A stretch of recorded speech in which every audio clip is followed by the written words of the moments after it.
Allah'ının merhameti kilsin sizge dostlar. Sizni aldaganları buldu mu? Küplerini hazır okşa meselesinde telefondan aldılar. Mine şunda ezrekkine okşa solsam, uzaklamay okşan kübeye degen yolganga aşanıp, küpme kişi bulgan okşalarından da mehrum kola. Bu karmakka bigrek de ulu yaştagiler ilege. Aldanmasıydı kişi, eğer kızıkmasa. Kızığı harap ite kişini. Hava da bik kızıkkan, şul bilim biretirgan, yenesi uzun Allah kebek itetirgan jimişke. Şeytanның sözlerine hava ışanırga tilegen. Işanırga tilesen, ışanasın indi. Hem şulay özün aldıysın. Şeytan da, başka bir hiylekar kişi de elbette gayipli tügül. Kişi özü dilep yolganga, ışanganga. Senin fakirlerge, gariplerge, yaki din ehillerine birgen okşaların, мәңгілікке көшкен қадірлілеріңнің ғозапларын жеңілейді, яки оларны Аллахының жәннәтіне кірті деп ойлайсың ма? Әйе, аңлайым, сенің шуңа ышанасың келе, пик келе. Чөнки бу ышаныш сенің қойғыдан әрнеген жоныңны әзірек болса да юата. Игіліклі іш қылуың намусыңны тынычландыра, һәм кішілер арасында да өзіңні көтере. Belki sen jirde öğrengensindir, özüne kirekli urunlarda okşa türtüp, joylap yaşarga, özüne faydalı kişilerini satıp alırga. Lakin Allah'ını dostum, sen satıp ala almıysın. Yoğuysa bulay kelip çığa. Kişi jirde özü dilegençe günah kılıp, Allah'ıga buysunmayşa yaşı, ölgeç, onun için tuğanları hayır bireler de, imiş ıcmaqqa kirteler. Kişiler şuşu yolganga ışanırga dilegenge, ölgenler ruhuna bağışlap, tırışıp Kur'anlar okutalar, hayırlar bireler. Мәңгілікке көшкен әтиянилерін, газиz yakınların şulay ıcmaqqa kirtebіз деп ышаналар. Кіші шайтанның нендегіне yolganlarına ышанмай. Bu dugаны оқысаң имеш үйіңе шайтан кірмей. Bu dugаны фәлән мәртәбә қабатласаң имеш şirzəxmət demей. Bu dua imiş seni yaman kişilerden, yaman közlerden saklay. Allah'a hem onun sözlerine tügül, yolgan üretüşüler yazgan şuşu dualarının yerdem iterine kişi nige ışanasın? Birinciden, joylı bit. Şuşu sihri küçke iya bulgan duanı okuysın da, şunun bilen iş bitti. Hazır faydası diğeringine ışanıp kütesin. Әкиятте тылсымлы сүзләрне әйткәч, син теләгән хәзинә ишекләре ачыла бит. Шуның кебек монда да кеше үзенең җаны теләгән бәхет һәм җәннәт ишекләре ачылыр дип өметләнә. Мин бит Алладан сорыйм, дип аклана ул, үзенең ялган ышанычын расларга тырышып. Икенчедән, сиңа үзгәрергә кирәкми. Эшу тарту, сүгену һәм күрәләтә зина кылу белән күпләп урлашуны ташласаң, син инде изге кеше. Әгәр шулай фикер йөртүчеләргә һәр кеше гөнаһлы һәм тамукка гына лайык дип әйтсәң, тамукка китәрлек мин нәрсә эшләгән? Диләр алар ачу белән.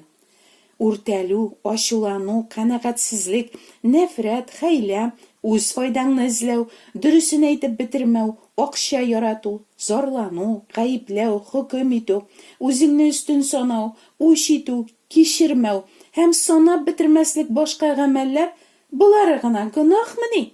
Мондый уйларны кешенең аңына шайтан сала.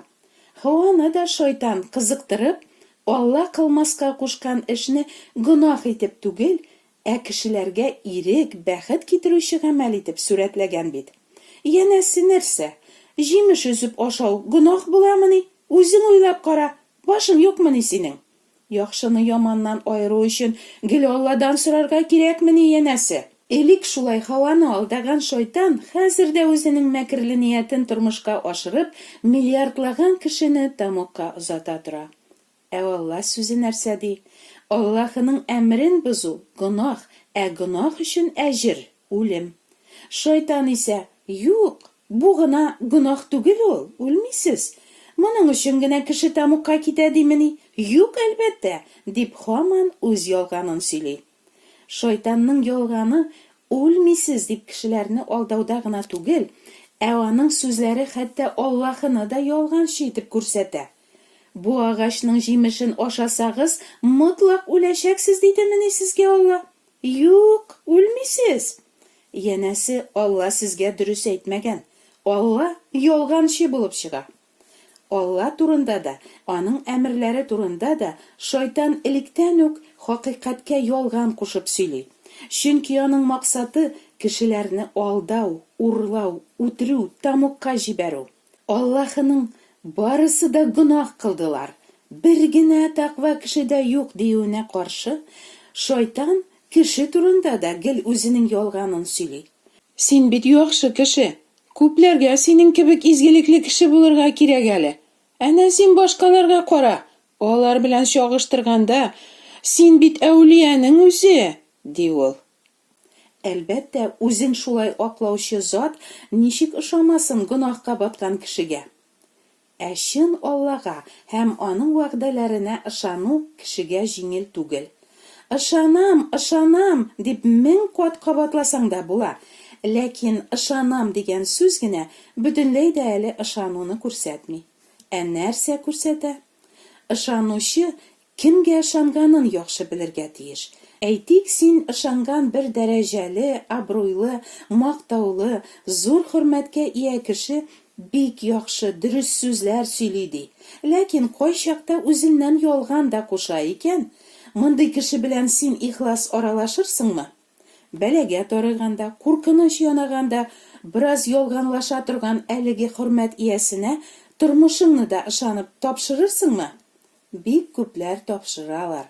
Тормышларын да, мәңгелек язмышларын да шундый алдакчыларга ышанып тапшыралар. Кем алдашмый гына яши?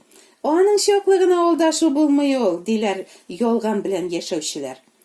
Күлүп яраткан мәкалләрен өстиләр. Хәйләсез, дөнья файдасыз. Әйе, дөнья ялганга баткан. Чөнки бу дөньяның мирзасы Иблис. Ул баштан ук ялганчы һәм ялганның атасы була. Хәзер дә ул кешеләргә ачыктан-ачык ялган сөйләми, дөреслеккә генә ялган куша. Әз генә ялган кушылган сүзләр дөреслек кебек ишетелә, андагы хәйлә-мәкер сизелми һәм кешеләр ышаналар. Алла һәм аның әмерләре турында кешеләр бигрәк тә кемнәргә ышаналар? Әлбәттә, укымышлы имам хәзрәтләргә, мулла абыстайларга. Шуңа күрә шайтан үзләре дә адашкан, кешеләрне дә адаштыручы шундый сукыр дин әһелләре аша сөйли дә инде. Алар аша ягымлы хуш сүзләр тулы дугалар кылырга өйрәтә. Шушы ялган пәйгамбәрләре аша җанга рәхәтлек китерүче киңәшләрен биреп өметләндерә. Җәннәттә янәсе мөмин мусулманның һәрберсенә якынлык кылу өчен зур кара күзле, зифа гәүдәле 72 хур кызы булачак. Анда алар шәраб чишмәләреннән рәхәтләнеп тәмле һәм исертми торган эчемлекләр эчәчәкләр. Явыз җинси теләкләренә бирелеп, азгын нәфисләр кыллыгында яшәүче кешеләрнең хыялы түгелмени шушы сүзләр? Без бит никах укыттык, дип, бу дөньяда бер юлы әллә ничә хатын белән, еш кына хәтта сабыйлыктан яңа чыккан кип-кечкенә кыз балалар белән зина кылып яшәүләре генә җитмәгән. Оҗмакка кереп, анда да җинси азгынлыкта яшәмәкчеләр. Һәм сез шушы ялганчыларның ахмак хыялларына ышанасызмы? Алар кушкан һәм Аллаһы каршында җирәнгеч булган эшләрне үтәп, кадерле җаныгызны шулай Иблис җәһәннәмгә илтүен аңламыйсызмыни сез? Алар турында Раббы менә нәрсә ди? Ул пәйгамбәрләр минем исемнән ялган нәрсәләр сөйли. Мин аларны җибәрмәдем, аларга бернинди боерык бирмәдем, берни сөйләмәдем. Алар сезгә ялган вахиләр, буш күрәзәлекләр, уйдырма хәбәрләр җиткерәләр. Алар сезне юкка өметләндерә. Мин әйткәннәрне түгел, үзләренең хыялына килгәнне сөйли алар.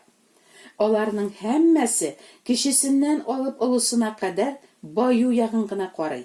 Пәйгамбәрдән алып руханига кадәр барысы да ялган гамәл кыла. Алар ялганга бик нык ябышканнар. Һич кенә дә кире кайтырга теләмиләр. Бер кемдә Нәрсә эшләдем соң мин дип әйтеп, үзе кылган явызлыкларга үкенми. Һәркем үз юлыннан чаба. Җаныгыз тамукка китмәсен өчен шайтанның ялганын танырга өйрәнергә телисезме? Ул чакта Аллаһының сүзләрен үзегез укыгыз, аның әмерләрен күңелләрегезгә салыгыз, һәм шайтанга инде урын бирмәгез. Чын дөреслек, хакыйкать бары Гайсәдә генә, аның телендә генә, һич кайчан ялган булмаган. Гайсә юл, хакыйкать һәм тормыш. Үзенә иман итүчеләрне күкләр патшалыгына алып бару өчен Гайсә үз җанын безнең урынга корбан итеп китергән. Аллаһы Ата үзенең сөекле улы Гайсә Мәсих китергән изге саф корбан хакына гына иман итүчеләрнең гөнаһларын кичерә, аларны аклый. Гайсәнең үлеп терелүе аша иман итүчеләрнең дә рухларын терелтеп, үз балалары итеп, аларны үлемнән мәңгелек тормышка күчерә. Бердән-бер хакыйкый Аллаһыга мәңге-мәңгегә дан, шөһрәт, мактау, рәхмәтләр булсын. Амин.